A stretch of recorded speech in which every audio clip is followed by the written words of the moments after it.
Recently, a video published by the Russian Ministry of Defense, RUMOD, on April 22 depicts Su-34 crews purportedly destroying an enemy command post and manpower in the South Donetsk direction. The strike was executed using high-explosive aircraft bombs equipped with a Universal Planning and Correction Module, UMPC.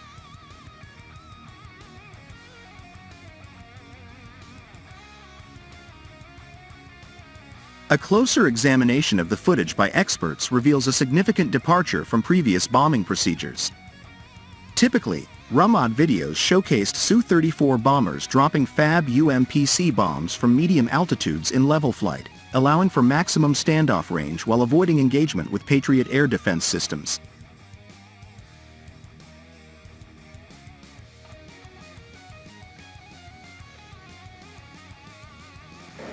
As observed in the latest video footage, Su-34 pilots seem to have adopted a high-low-high profile for bomb delivery to counter the increased range of Ukrainian Patriot interceptors.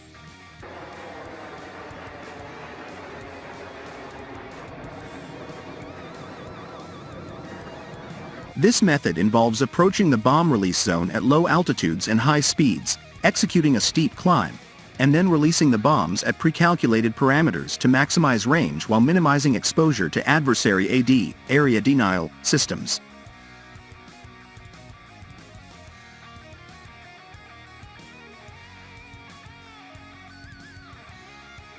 Toss bombing, typically associated with the delivery of dumb nuclear bombs for maximum range, now appears to be employed for FAB UMPC, the Fugasnaya Avia Bomba, meaning aerial demolition bomb, attacks.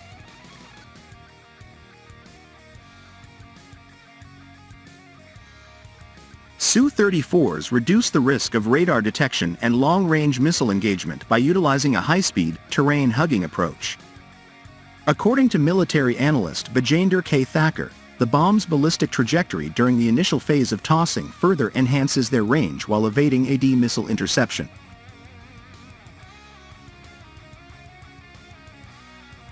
Despite the maneuver's efficacy in reducing exposure to AD systems, there are concerns about increased risk during the bomb release phase.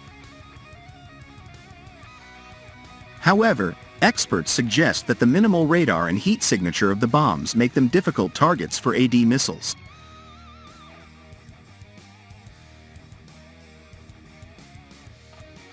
The transition to toss bombing likely necessitated significant adjustments to bomb release algorithms, reflecting the adaptability of Russian air forces in response to evolving threats.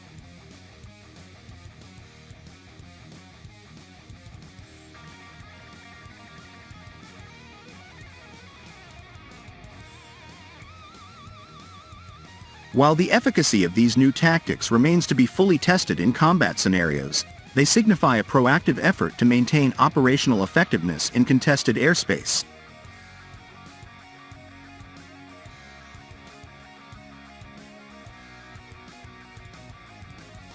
Toss bombing, pioneered by the U.S. Air Force in the 1950s for nuclear weapon delivery, has evolved into a refined art over decades of military application.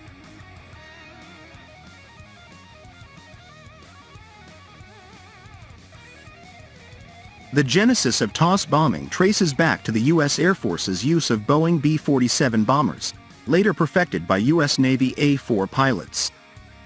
In the 1960s, Soviet Sukhoi Su-7 pilots adapted and exercised similar tactics for nuclear weapon delivery. Subsequent applications by Israeli forces during the 1973 conflicts against fortified Egyptian and Syrian positions demonstrated the effectiveness of toss bombing in overcoming robust AD systems. During the Iran-Iraq War and the Angolan Border War of the 1970s and 1980s, toss bombing evolved into a finely tuned art form, with various iterations and versions developed.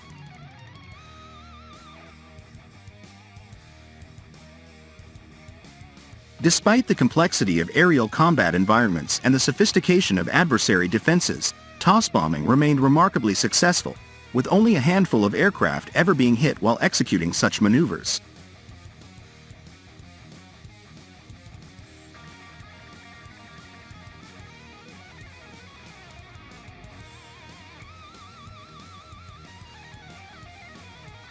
The essence of toss bombing lies in the aircraft's ascent, followed by the release of the weapon, allowing the aircraft to swiftly evade enemy defenses after release.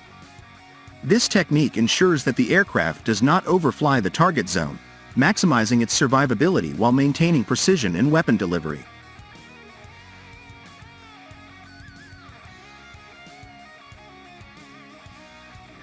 Meanwhile, the efficacy of toss bombing received a significant boost with the introduction of precision-guided munitions like laser-guided bombs. Previously, employing dumb bombs necessitated meticulous pilot skill and fire control computer accuracy to accurately propel the bomb towards the target. Unguided loft bombing, often requiring larger bombs to ensure target destruction despite potential inaccuracies caused by factors like wind or errors from the pilot or computer, relied on generating a substantial blast radius.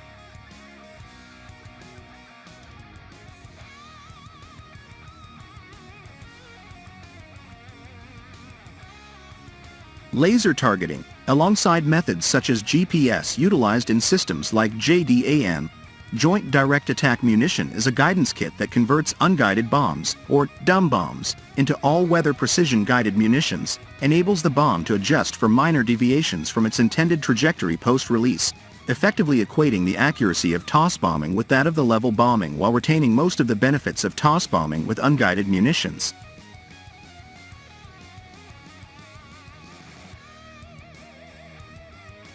Nonetheless, targeting pods employed for delivering guided munitions typically have a limited field of view, particularly when looking behind the aircraft beyond a certain angle. By lofting the bomb, the pilot can maintain the target within the targeting pod's field of view for an extended duration by keeping it in front of the aircraft.